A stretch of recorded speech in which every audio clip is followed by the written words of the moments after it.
What if humanity lived forever on a spaceship? Imagine a vessel so large it could house generations. A floating metal ark designed to escape a dying Earth and carry us across the stars. At first, the dream seems beautiful. No more wars over land, no more borders, no more nations. Just one species united, drifting together into the infinite. A perfect utopia, right? Until you realize what eternity inside a sealed box of steel actually means. At first, life on the ship is carefully organized. Families live in tiny compartments, rations are calculated down to the calorie, and the recycling systems turn every drop of sweat, every flush of the toilet, into tomorrow's drinking water. People adapt. Children grow up never having seen the sun, learning to draw a bright yellow circle in the sky as if it were a myth. Adults tell stories of rain and trees, of oceans and wind, and the kids laugh because they think it's all fairy tales. But centuries stretch on. The ship becomes a world in itself, a city without end.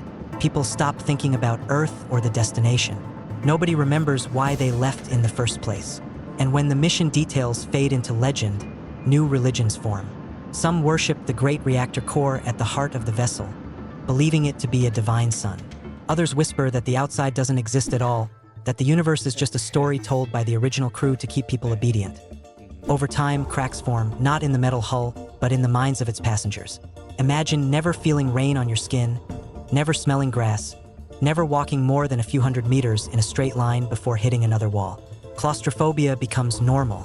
And then comes something worse, the slow erosion of identity.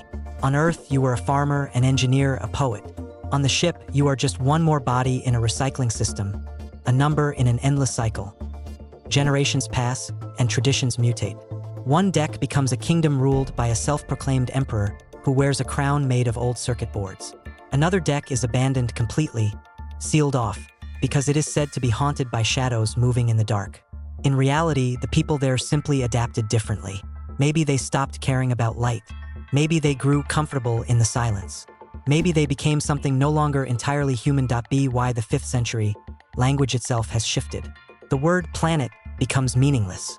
Nobody understands what sky means. The stars outside are seen only through small, reinforced windows, and few dare to look. Those who do sometimes claim the stars whisper to them.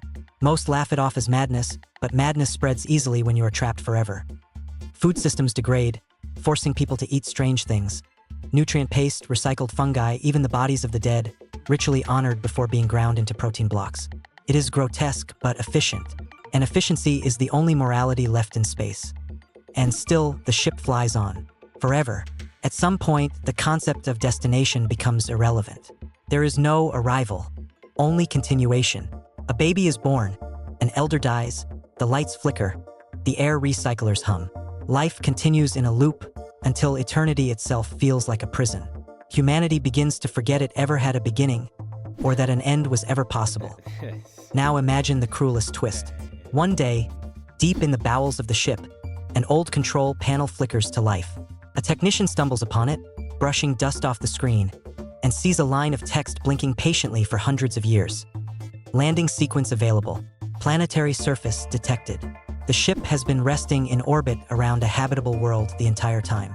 Generations of humans have lived, suffered, killed, and mutated inside this floating coffin, while paradise lay just outside the hull.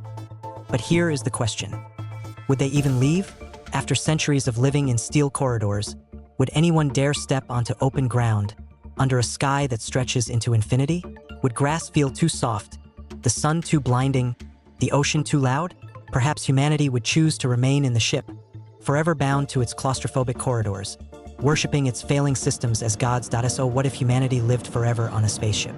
At first, it seems like survival. In the end, it becomes damnation. Eternity in a box, with no past, no future, just the endless hum of the engines and the slow unraveling of the human soul. Humanity doesn't die, but it doesn't live either. It simply drifts, forever.